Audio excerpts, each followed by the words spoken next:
Hi, my name is Christian Reyes and I'm a software expert, and I'm here to show you how to convert an Excel worksheet into Microsoft Word. So, best way to do this, you can, Microsoft Word and Excel, understand each other. So the best way to do this is, I created this table right here, and I'm going to copy and paste it into Microsoft Word. So you see I created this table of students and their ages. So you select all the cells that you want to bring over. You're going to copy.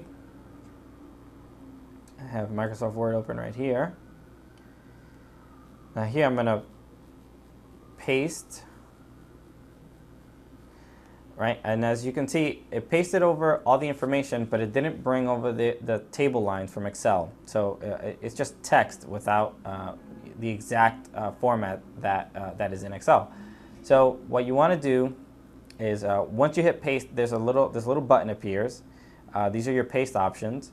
Right now it's selected under Keep Source Formatting. You don't want that because that is the format that is the standard for Microsoft Word, and it's essentially just text without any of the tables. So you want to select match destination table style.